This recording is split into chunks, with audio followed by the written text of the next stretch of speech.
Hello, YouTube community, viewers and subscribers, fishing enthusiasts and professionals alike. What I wanted to do was I wanted to get a video out, in particular for spring 2018 for a channel update. Now, I've seen other channel updates before on some other channels, and sometimes it seems like they say something and sometimes they don't. But I've got a lot to pack in here for mine. If you watched last year, you saw the stitching technique, the wacky worming, and pretty much some rattling crankbait footage, and that was pretty much the core of it. But I'm going to branch out for next season and do just a whole heck of a lot more. So we'll start out for spring. I'm going to do some more cranking. If you're familiar with the channel, you know I like to talk about fine-tuning finesse jigs. For big bass in particular. I'd like to try some slider jigging, which kind of bounces off of that. I have an ultralight steelhead rod I'd like to get some stitching done with, and also the stitching alternate where I strip a soft stick bait like a Senko seems really promising. Got a good bass last year, the only time I really tried that one. That works really good up until the weeds get up, or I should say has a lot of promise, it seems like. Swim baits.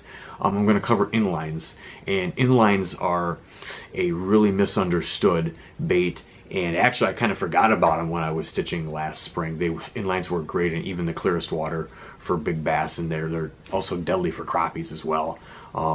But the focus is on bass, but we'll see where that goes. I'd like to cover some rapalas and plastic lizards, and of course wacky jigging I didn't even do any of last year, hardly at all. So that pretty much covers it for spring.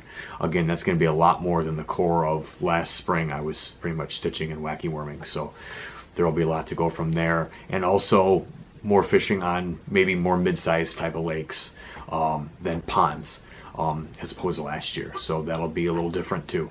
For summer, we're going to talk about fine-tuning unweighted stitching. I got a big bass unweighted stitching at the end of summer. The thing is, unweighted in the pockets, I'm thinking it's going to be really, really deadly. That's probably one of the techniques that I'm looking the most forward to for 2018 in the summer. And maybe some more wacky jigging, but there's going to be a lot. There will be wacky worming in the summer just because I'm pretty successful at it, and there's a lot of points when I'm doing it more.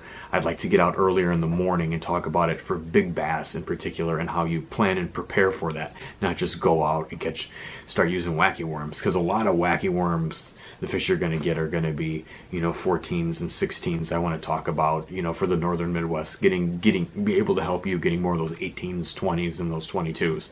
And most of that isn't the particular bait or the rod, it's just planning it and making sure you're going out at the proper times. Definitely be looking forward to talking about that. And then for fall, wacky jigging. I'm thinking I can do more of that year round. I just like that better than a skirted jig. For now, it seems like that could change. And there's not a lot of talk about wacky jigging, and it seems like we get superstitious. I never wanted to try wacky jigging, but it's something I want to do more of. And then, of course, cranking. We'll talk more about cranking. We're going to talk about spinner baits too. Also spinner baits for spring, so inlines for spring and spinner baits, but spinner baits for fall. And I'm going to try stitching some big worms. No one's ever really done that before that I've seen, and that'll be interesting to see. And also in the future, coming up, I have developed a mission for this channel. I definitely wanted to encompass everything that I've learned from selling fishing tackle, my experience in my writing, and the YouTube videos that not only I've done, but I've seen my subscribers and others do as well. So it's going to be a channel with a mission, and that mission will be coming up soon. Middle of February is a good time to start planning what you're going to be doing, obviously, for March and going forward. So today was a really cool thing to be able to get that out to you. Thank you, those that have subscribed. Again, if you have not, there's going to be a lot of exciting stuff going on.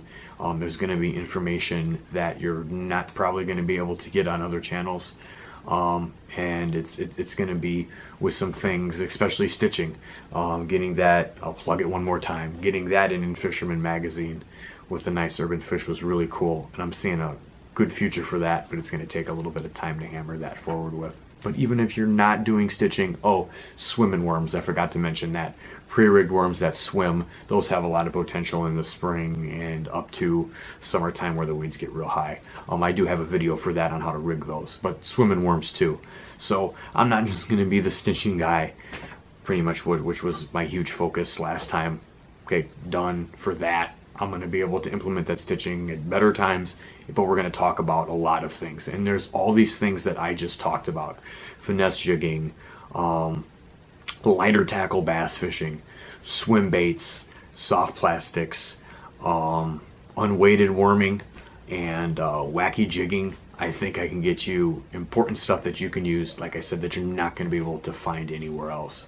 And also one thing I noticed, give a shout out to Enthusiastic Fisherman.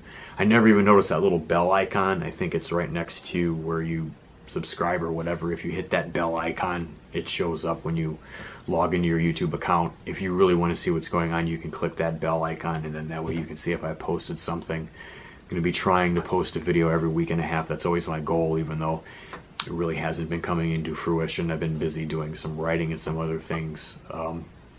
Fishing articles obviously are important to me, because even though you may not read them, if I cover it in a fishing article, I know it's something that's off the grid and is important.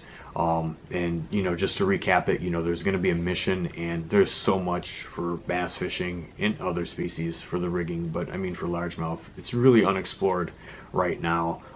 Don't think that it's been beat to death because we've been selling the same rods and using the same techniques. We may be a little bit slow for change, but that change will come. Regarding there will be newer, different rods coming out than what we're using and things like that. And some of those techniques I think that I'm talking about are going to be kind of at the forefront of the changes that are going to come slowly but surely in the world of largemouth bass fishing. So take care, everyone. Please consider subscribing if you have not. And that's it for the spring 2018 update.